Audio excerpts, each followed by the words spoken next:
24 तीर्थंकर भगवान की, मूल नायक श्री महावीर भगवान की, 3 कम 9 करोड़ मुनिराजों की, आचार्य गुरुवर श्री पुष्पदंत सागर जी महाराज की।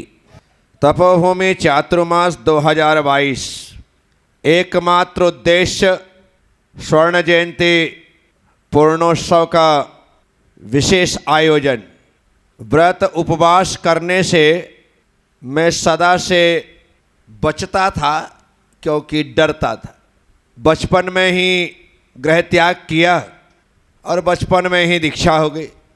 इस वजह से शरीर एक भुक्ति के साथ जीने के लिए तो तैयार हो गया था, लेकिन उपवास आदि की साधनाएं कठिन से कठिन लगती थी। एक दिन का भी उपवास होता था तो 8 दिन पहले से प्लानिंग करनी पड़ती थी, तब जाकर के उपवास हो पाता था। और जिस दिन उपवास होता था तो समझ जाओ कि आज बहुत बड़ा काम हम करने जा रहे हैं, ऐसी स्थिति चलती थी। बड़े आचार्यों के बड़े जीवन के प्रसंग सदा से पढ़ते रहा हूँ।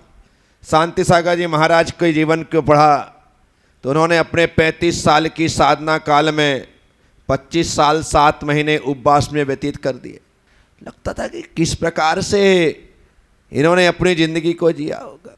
आदि सागर जी महाराज बोरगांवकर के बारे में पढ़ते हैं कि सप्ताह में एक दिन हर सोमवार को आहार लेते थे, और आहार लेते थे तो सिर्फ एक ही चीज़ का आहार लेते थे। यदि आम का रस लिया तो आम का रस लेते थे और बैठ जाते थे, फिर अगले 7 दिन बाद आहार करते थे। लगता है कि इसी पंचम काल में ऐसे कैसे जिया होगा।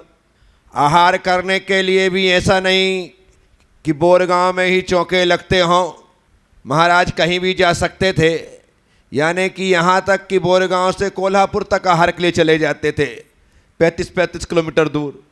है ना आश्चर्य की बात। तो जब जीवनियाँ इन महापुरुषों की तपस्वियों की पढ़ते रहे तो लगता था कि प्रभु कभी ऐसी ताकत हो कि हम भी कुछ कर सकें।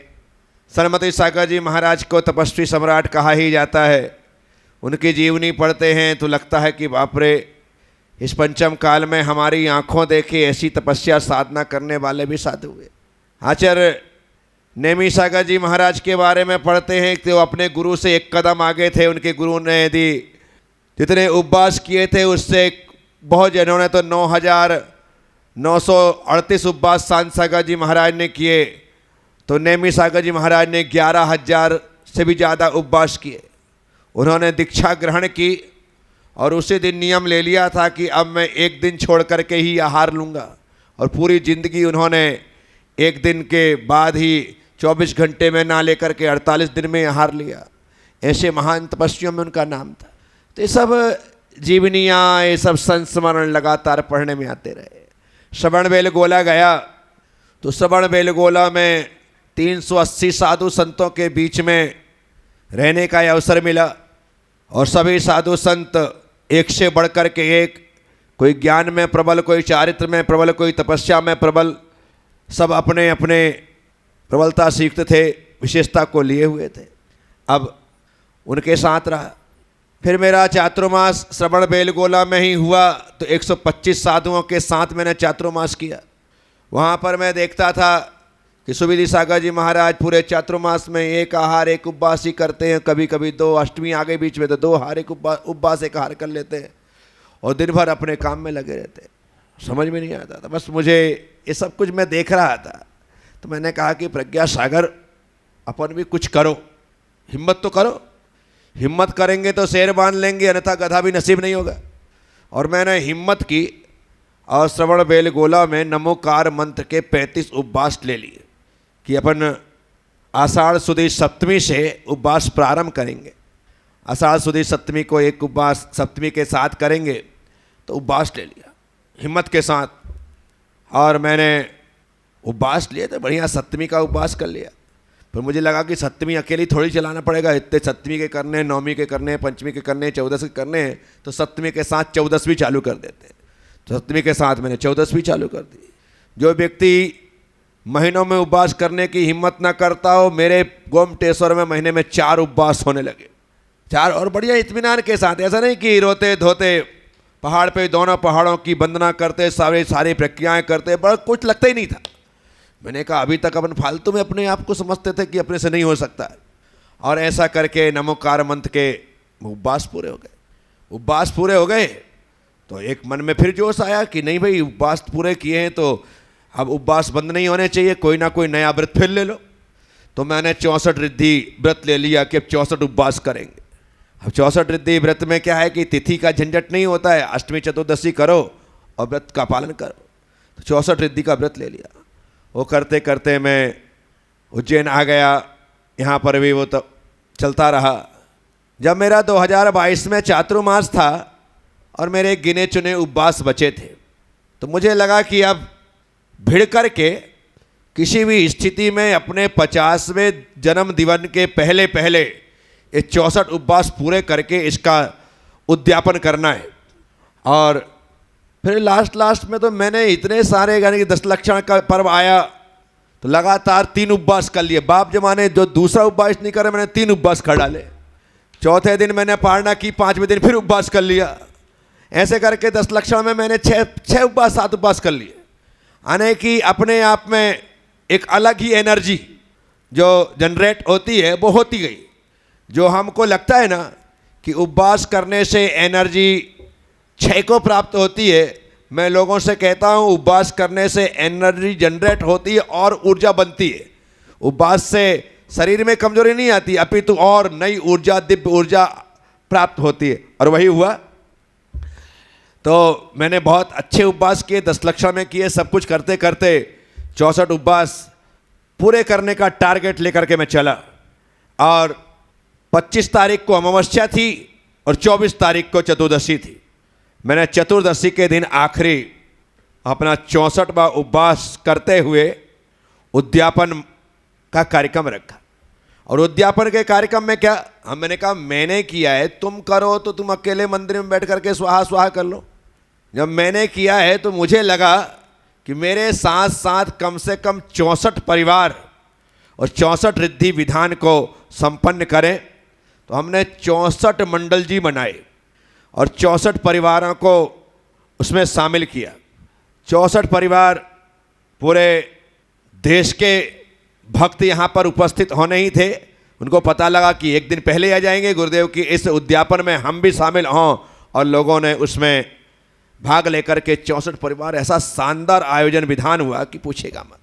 अब यहाँ पर ये विधान तो पूरा हो गया, उपवास भी पूरा हो गया। अब मैं तो चाह ही नहीं रहा था कि भाई ये समाप्त हो, अब दूसरा उपवास लेना है। तो मैंने उसी दिन ग्रहण किया कि अब आज मैं संकल्प करता हूँ कि अब भक्तांबर के 48 उपवास करूँगा। और मैंने कहा मैं तो ग्रहण कर ही रहा हूँ, इस सदन में इतने लोग हैं जिसको भक्तांबर व्रत ग्रहण करने हैं वो आ जाए।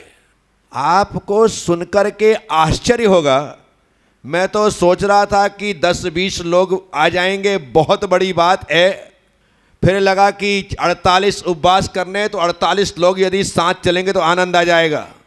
5 मिनट के अंदर 48 से भी ज़्यादा लोग श्रीफल लेकर के आए कि गुरुदेव हम भी आपके साथ आज है भक्तांबर का व्रत ग्रहण करते हैं। हम 48 उपवास के माध्यम से, 48 एकासर के माध्यम से यह व्रत करेंगे।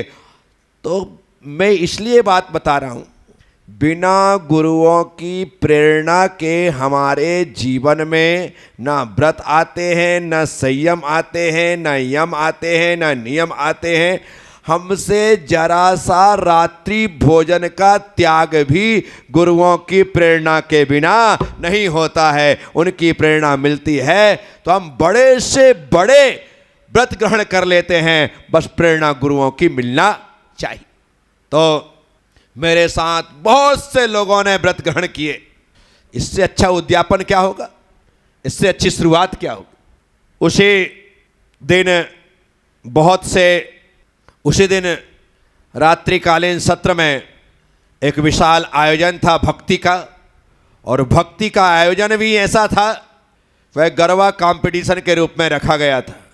कितने ग्रुप आए, एक से बढ़कर के एक प्रस्तुति दी, क्योंकि लोग कह रहे थे कि महाराज श्री सांस्कृतिक कार्यक्रम रखते हैं, किसी बड़े भारी संगीतकार को बुलाते हैं। यहाँ पर संगीत का कार्यक्रम होगा, वो भजन गाएगा, लोग यहाँ पर। मैंने कहा नहीं, आज की तारीख में क्या होगा, ये भजन अजन लोगों को सुनने की इच्छा नहीं रहेगी। इतने भजन सुन चुके हैं कि लोगों का मन नहीं करता, देखा 2 भजन सुनते और भाग जाते। मैंने कहा पैसा भी जाएगा, जो बड़ा व्यक्ति आएगा, कलाकार आएगा, आर्टिस्ट आएगा, वो 2-4 लाख रुपए से कम में तो आएगा नहीं। इतना पैसा लगाने से अच्छा अपन एक काम करते हैं, गरबा कंपटीशन रखते हैं। अपने ही शहर के महिलाएं होंगे, युवा होंगे, युवतियां होंगे, बाहर के होंगे, और वो लोग भाग लेंगे। अपन पुरस्कार रख देते हैं। पुरस्कार अच्छा रख दो, लोगों को आनंद भी आएगा। बड़े पुरस्कार रख दिए 31,000, 21,000, 11,000 के, तो लोग अच्छे से उसमें सम्मिलित हुए। फर्स्ट, सेकेंड, थर्ड पुरस्कार दिया गया। उस समय हमारे प्रदेश के उच्च शिक्षा मंत्री मोहन जी रात में स्वयं आए और आकर के सब लोगों को सम्मानित किया। ये सब कुछ हुआ। आज तो वो प्रदेश के मुख्यमंत्री हैं और आज उन्होंने पूरे देश में कमाल किया है, क्योंकि उनके नेतृत्व में मध्य प्रदेश पूरी 29 की 29 सीट जीत करके आई है। ये मोहन जी का बहुत बड़ा मिशन सक्सेस हुआ है कि उन्होंने, कहीं ऐसा नहीं हुआ, ना उत्तर प्रदेश में, ना वहाँ पर, एक यहाँ हुआ है, एक दिल्ली में हुआ है। इस प्रकार से जहाँ पर पूरी के पूरी तरीके से, तो मोहन जी लगातार आते जाते रहे और उसमें सम्मिलित रहे। इसके बाद 25 तारीख का कार्यक्रम, जैसा मैंने कल बताया था, ये 50वां जन्म जयंती का पूर्णोत्सव था, पूर्णता थी। तो मेरे दिमाग में पहले से था कि हर चीज 50-50 होना चाहिए। सुबह हमने आशीर्वाद का कार्यक्रम रखा। अब बताओ, आप कहोगे आशीर्वाद का भी कार्यक्रम होता है? हाँ होता है। कार्यक्रम तो कुछ भी बनाया जा सकता है, आदमी सोचने वाला होना चाहिए। आशीर्वाद भी एक बहुत बड़ा उत्सव हो जाए।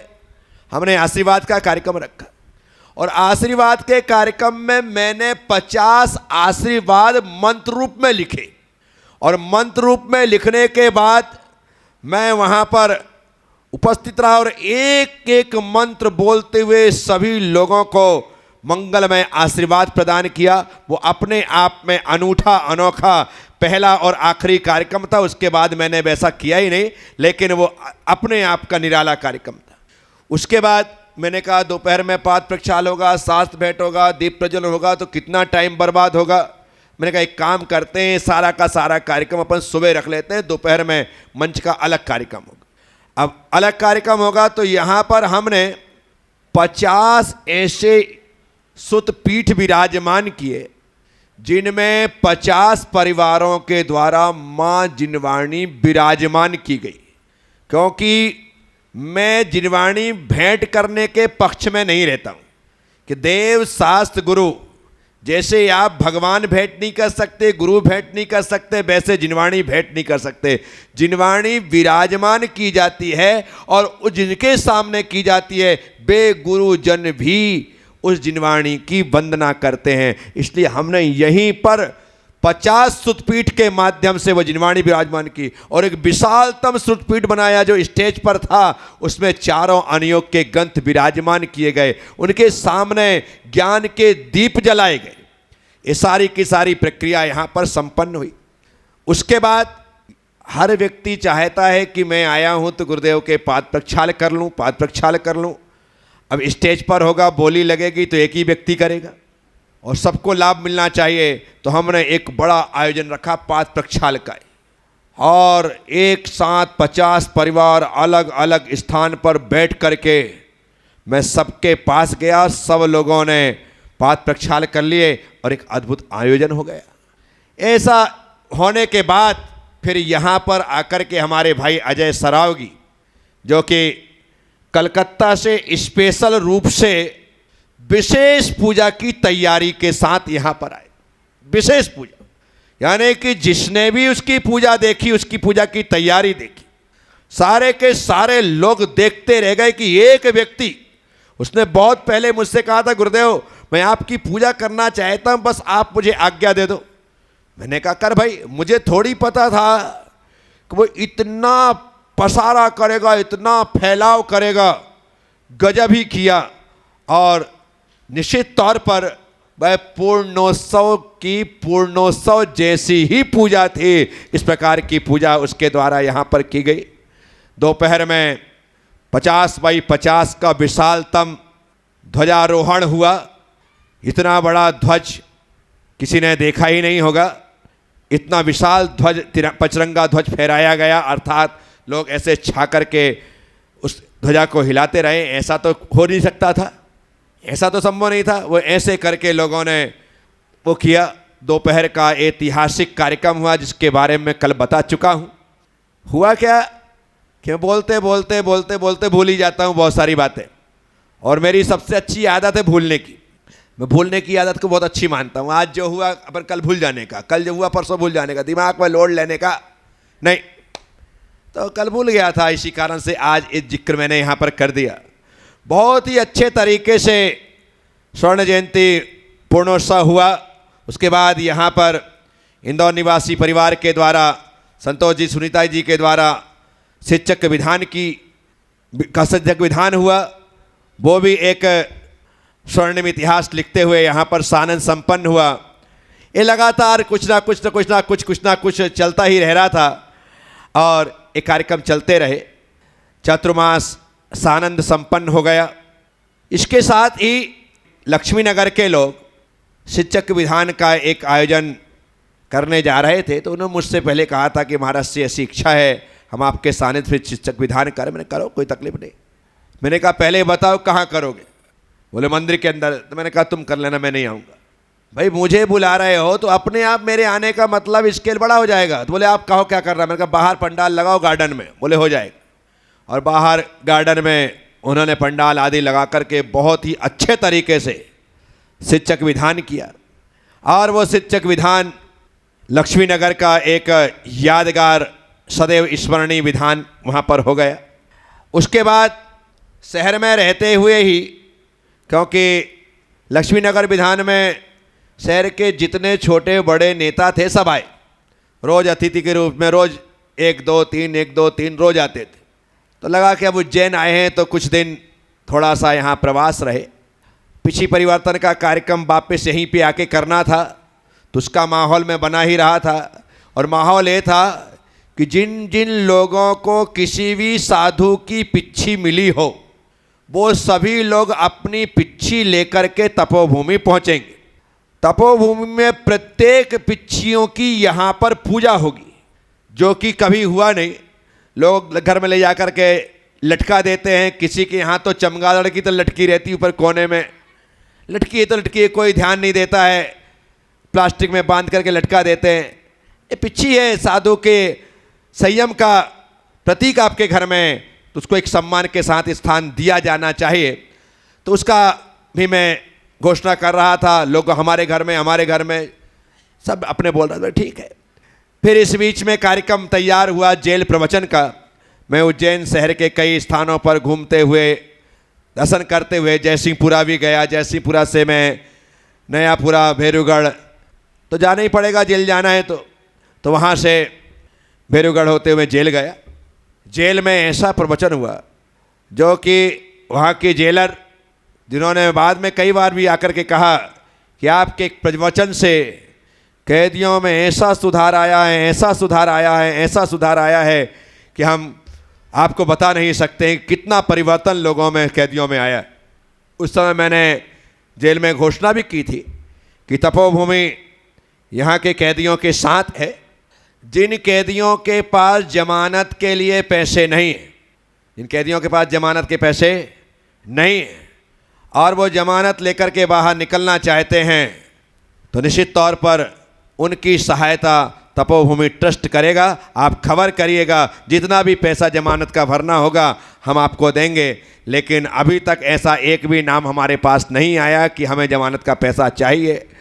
सब लोग सक्षम होते हैं, या फिर यूँ कहें कि जमानत पैसे शायद कम ही लगते होंगे, कुछ भी होता होगा, मुझे पता नहीं। परंतु मैंने उस समय, उन्होंने कहा था कि महाराज ये समस्या आती है। मैंने कहा यही समस्या आती है तो समस्या का समाधान हम करने को तैयार हैं। फिर जेल से प्रवचन करने के बाद मैं सीधे, मुझे नगर निगम आना था।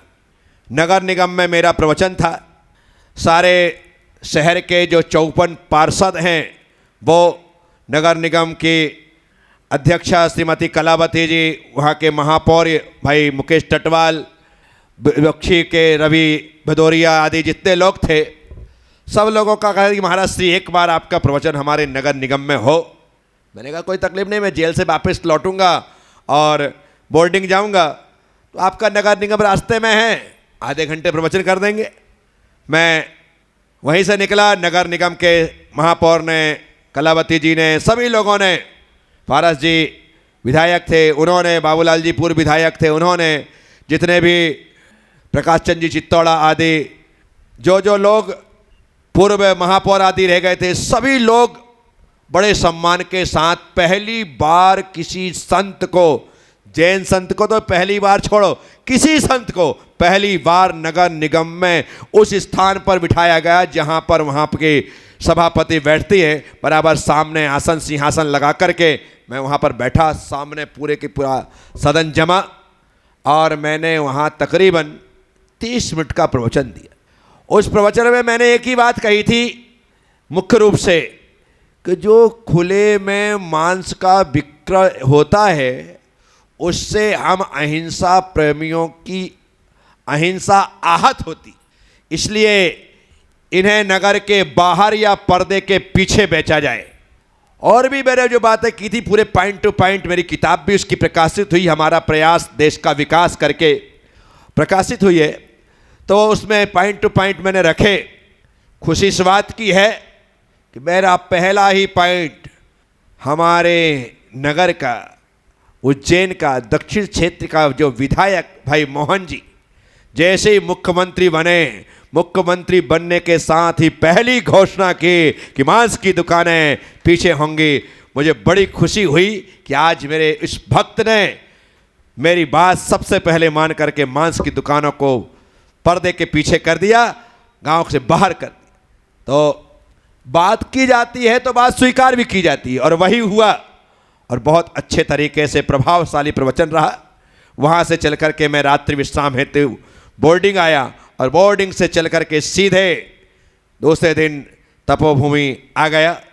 तपोभूमि इसलिए आ गया क्योंकि यहाँ पिछी परिवर्तन होना है, पिछी परिवर्तन होना है। 17 तारीख को मेरा बिहार होना है, ऐसा मैं निश्चित करके चला था कि 17 नवंबर को मैं बिहार कर दूंगा, लेकिन ये ऐसा बढ़ता गया क्रम की पूछो मत, क्योंकि मैं जाने का सोचता था, फिर खबर आ गई कि राहुल गांधी जी यात्रा लेकर के आ रहे हैं, महाराष्ट्र से तपोभूमि आने वाले, आपको तो रुकना ही पड़ेगा, आपको रुकना ही पड़ेगा, आपको रुकना ही पड़ेगा। सब नहा धो के पीछे पड़ गया। मैंने कहा पहले पीछे परिवर्तन करते, उसके बाद सब कुछ विचार करते हैं। तो अब इसके बाद क्या कैसे होगा इसकी चर्चा कल करेंगे। ओम नमः सबसे क्षमा, सबको क्षमा। जय गुरुदेव, जय महावीर।